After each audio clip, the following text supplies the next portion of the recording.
This is a tower of self-sustaining biospheres. Each floor harbors a unique micro-environment. And with those environments, a unique set of characters as well. The base level, however, is only populated by a couple of lonely snails. The middle floor is actually a terrarium with terrestrial flora and fauna. And the top and smallest floor is perhaps my most bioactive. An explosion of invertebrates and water cardinals. Today you will join me on an adventure, a mission to populate the bottom floor. To do that, we're gonna have to take this apart, at least for now. Yes, this is all held together by gravity. In the future, I will go into much more detail about each one of these builds. But right now, we're going to focus on this big guy. Let's take a closer look. This is an absolutely beautiful scape. The plant and snail life in here is flourishing, but I don't know about you, I could use a little bit more movement in here. I want some tiny, highly active invertebrates. A little bit of company for our snail friend, and I knew just the place. All I need is a fine net, a bucket,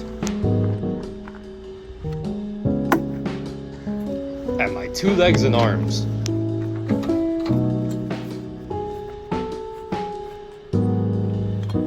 Fun tip, this fence was erected to keep the bears out, so it will definitely be in our best interest to keep a sharp eye out.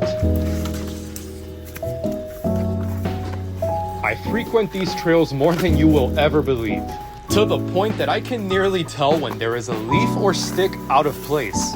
After a little bit of footwork, the once open fields have turned into a brambly canopy. Evidence of droppings, burrows, and print are pretty evident throughout this place, and they become increasingly obvious when you know what to look for. This is great enough, but where on earth am I supposed to find aquatic microfauna in a forest? Well, right here. One of my favorite areas in all of Florida. We must conduct a mandatory gator check, as ending up in the gullet of a predatory reptile is not in my to-do list today. With this level of reflectivity and tannins in the water, my best ally by far is time, not my eyes. My net is the brightest neon green I could find, and it damn nearly disappears in just 2 feet of water. A submerged hyper-predator will not be fazed by this, so let's be quick. Oh look, I got a spider. The ultraviolet light in Florida is so powerful that even aquatic life is affected. So overhanging plants, such as this beautiful palm tree, are exactly what I'm looking for. It's hard to tell, but any trace of aquatic plants means there's also aquatic insects. A simple swipe over the substrate and look what we've got. Highly active invertebrate detrivores, exactly what I'm in the market for. Once a good location has been discovered, I simply just swipe my net through the area like 3 or 4 times. Uh-oh. Do not get distracted. Trust me, not the place to do so.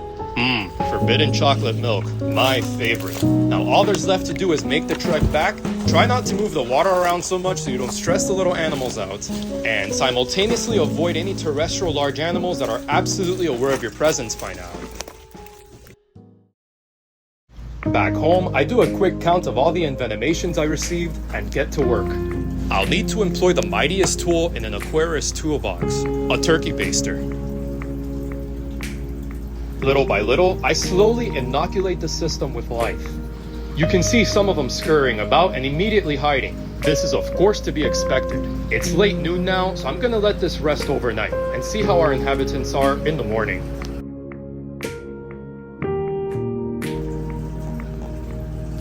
The sun has risen, and so has the entropy inside of my system. Upon further inspection, we can see that it is bustling with activity, and it's also full of interesting new characters.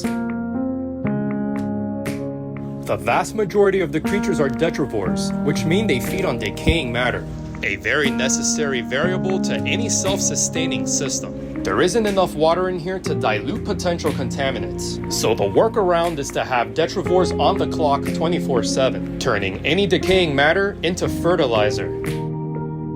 Check out this little worm dude going to work. Diving beetles and water boatmen will keep the populations under control, while this absolutely adorable water tick waddles away through the water column. Yes, an adorable tick. And these aren't the blood-sucking type. These guys eat mostly zooplankton and algae. You may be asking yourself, do I need a filter? Maybe an aerator? The answer is no. My water filter are my detrivores and my plants when they're hungry for nitrogen. My aerator are also my plants, providing a constant flow of oxygen so long as photosynthesis occurs. The many creatures inside of here exhale carbon dioxide, which is inhaled by the plants. Every organism in here benefits from the existence of its neighbors. Every millimeter is an archive of resources that many near microscopic animals are eager to capitalize on. And just like that, our snail friend is no longer alone. Let's go place this in its rightful throne, for this is my atlas, holding up 2 other worlds above it.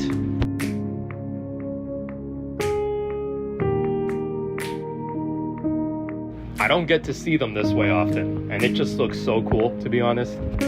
One last rare shot of the lilies from above. And with this final setup, I can say that this is a job well done. Mission complete. Stay tuned for next week's video. I hope that you enjoyed, and thank you for watching.